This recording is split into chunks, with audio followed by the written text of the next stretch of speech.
Isang magaling na artista nagbenta ng award, ang reaksyon, tingnan ng mga detalye.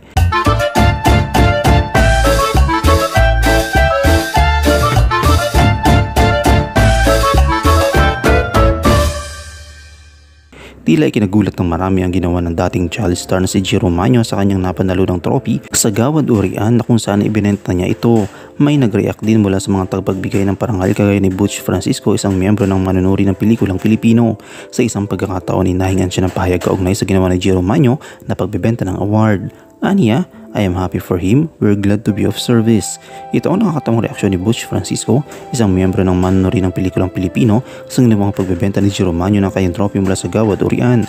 Ang Gawad Urian ay kinawad ng manunuri at ito ay ibinenta ni Jiro kay Jason Lozadas, isang content creator at negosyante na kilala bilang Boss Toyo ng Pinoy Pawn Stars.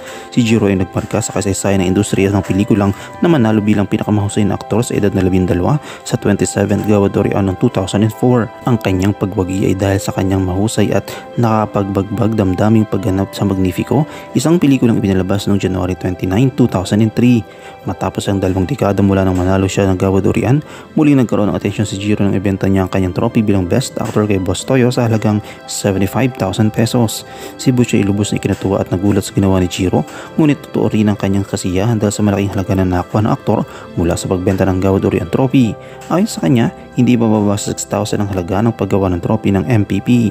Biro ni Butch, kung gusto ni Boss Toyo, i-refer ko siya sa gumawa ng trophy ng Gawad Urian para makamura siya. Ang halagang 75,000 ay malaking tulong pala kay Jiro. Alam ng marami na dumaraan siya sa maraming pagsubok matapos bumagal ang kanyang karera sa pag-arte dahil sa kanyang mga issues sa mental health at pagkakulong sa masamang bisyo.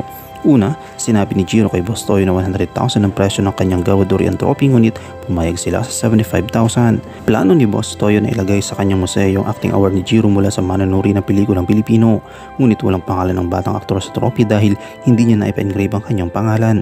Sa kanilang usapan ni Boss Toyo, lumabas na hindi alam ni Jiro ang kahulugan ng letrang M sa trophy na ibinenta niya. Posibleng hindi rin niya alam ang simbolismo ng bato na nakalagay sa Gawad Urian trophy. Ang bato ay isang simbolo ng pag-uuri sa mga ginto at disenyo ng bato sa trophy ng Gawad Urian na inilalang tulad ng MPP sa pagpapahalaga sa mga aktor at pelikula na tumanggap ng award. Hindi naapektuhan si Butch ng ibenta ni Jiro ang Gawad Urian trophy. Matagal ng isyu ang pagbibenta ng parangal ng ilang award-giving body sa mga artistang naniniwala na tataas ang kanilang talent fees kapag sila nanalo ng parangal.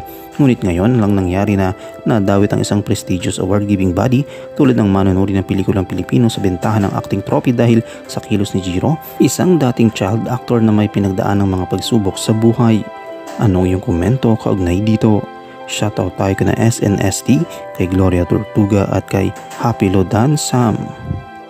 I-comment mo lang ang inyong opinion sa comment section at huwag kalimutang i-like, i-follow, i-subscribe ang bcgram.net para sa mga latest happenings.